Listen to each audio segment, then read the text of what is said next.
La parole est à Monsieur Peu.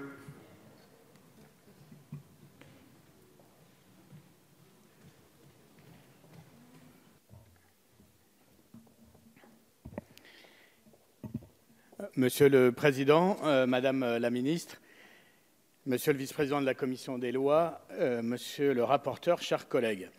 Depuis des décennies, la détermination de la résidence de l'enfant en cas de séparation des parents est vivement débattue. C'est un sujet qui est source de controverses et d'actions médiatisées de parents en colère contre l'institution judiciaire. Depuis 2002, le Code civil offre un choix aux parents et aux juges. Il est possible de fixer la résidence de l'enfant soit en alternance au domicile de chacun des parents, soit au domicile de l'un d'eux. Ce principe général du choix a été décidé car il a été largement établi qu'aucune forme de résidence ne prévaut sur une autre. Sa détermination est examinée au cas par cas, selon des critères multiples, l'entente entre les parents, l'âge de l'enfant ou encore la proximité des résidences. La législation actuelle, aussi imparfaite soit-elle dans des contextes de grande souffrance de part et d'autre, a le mérite de laisser une large marge d'appréciation aux parents et aux juges dans l'intérêt supérieur de l'enfant et de ne pas imposer, par principe, de manière automatique et indifférenciée, la mise en place d'une résidence alternée. La proposition de loi que nous examinons aujourd'hui revient sur ce principe de choix pour imposer un mode, en l'occurrence celui de la résidence alternée. Nous y sommes opposés, et ce, pour plusieurs raisons. Soulignons tout d'abord les données statistiques produites par le ministère de la Justice qui indiquent qu'au total, la résidence alternée n'est pas le mode de garde le plus demandé par les parents, puisque seulement 25% d'entre eux la choisissent et souvent, après l'avoir choisie, ces parents reviennent sur leur choix durant les premiers mois. L'étude précise également qu'en cas d'accord des deux parents, ce qui représente fort heureusement 80% des cas de séparation, les juges confirment dans la quasi-totalité des cas, soit à 99,8%, la décision coparentale. Dans les cas de désaccord entre les parents, le juge fixe 2 fois plus de résidence chez le père que dans les cas d'accord. Alors, à quoi bon vouloir revenir sur ce principe général qui répond dans la très grande majorité aux demandes des parents et à l'intérêt supérieur de l'enfant? Pourquoi vouloir imposer un mode de garde que 75% des parents qui se séparent ne choisissent pas? Cela nous semble pas sérieux et éventuellement dangereux. Les députés communistes considèrent que la résidence alternée ne doit pas devenir automatique. Elle doit rester une possibilité d'organisation de l'exercice conjoint de l'autorité parentale, au même titre que la domiciliation chez l'un des parents. Son intérêt doit être apprécié au cas par cas, au regard de la situation de chaque parent et avant tout, surtout avant tout, des besoins de chaque enfant.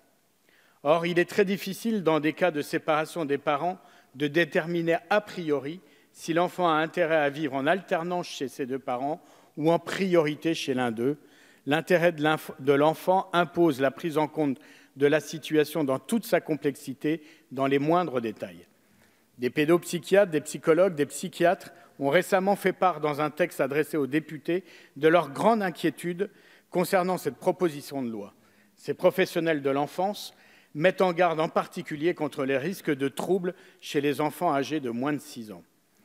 Certes, en commission, plusieurs amendements ont été adoptés pour rendre cette proposition de loi plus acceptable. Certains défenseurs du texte considèrent même qu'il a finalement été vidé de sa substance. Il viserait maintenant, selon le rapporteur, simplement à donner une direction vers la coparentalité. Le titre, d'ailleurs, a été modifié. Il ne vise plus, comme c'était le cas dans un premier temps, le principe de garde alternée des enfants, mais désormais la résidence de l'enfant en cas de séparation des parents. Pour autant, en dépit des modifications adoptées, ce texte mal ficelé maintient l'instauration d'un principe général de double domiciliation au domicile de chacun des parents, c'est-à-dire de résidence alternée, tandis que la résidence au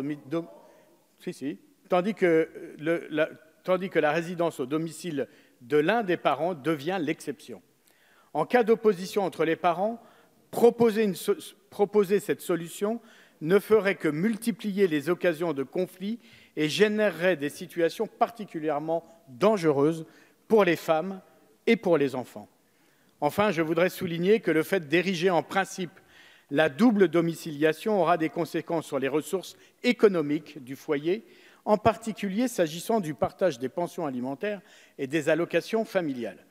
J'insiste sur le fait que bien souvent, ce sont les femmes qui sont économiquement dépendantes de leur mari. En cas de séparation, ce sont elles qui en subissent majoritairement les conséquences et qui se retrouvent davantage encore dans la précarité lorsqu'elles doivent assumer la garde des enfants. Si le partage des allocations familiales n'est pas illogique en cas de garde alternée, il engendre pour autant des effets pervers non négligeables. En effet, la précarité économique dans laquelle se trouvent le plus souvent les femmes en cas de séparation s'ajoute une diminution des prestations familiales qui les pénalise encore davantage. Surtout, on sait que parfois les femmes éprouvent de très grandes difficultés pour obtenir le versement d'une pension alimentaire. Aussi, la seule urgence, à nos yeux, aujourd'hui, serait de relever aussi la seule urgence aujourd'hui à nos yeux, celle également relevée par de nombreuses associations, est de garantir le versement des pensions alimentaires et pour ce faire de durcir les sanctions en cas de non-versement de ces dernières. C'est bien là que se situe le véritable dysfonctionnement de la loi actuellement en vigueur. Les grands quartiers populaires de ma circonscription comptent parfois plus de 50% de familles monoparentales. La question du non-paiement des pensions alimentaires est un problème majeur, souligné par l'ensemble des associations et des travailleurs sociaux. En définitive, nous considérons que cette proposition a été préparée dans la précipitation, sans bilan ni études sérieuses sur la question. Les modifications adoptées en commission et le changement de rhétorique témoignent d'ailleurs de cette impréparation.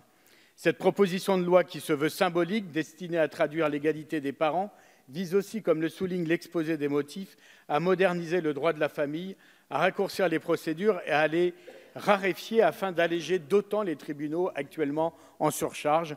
Nous sommes bien loin ici, au regard de ces considérations, de la prise en compte de l'intérêt supérieur de l'enfant.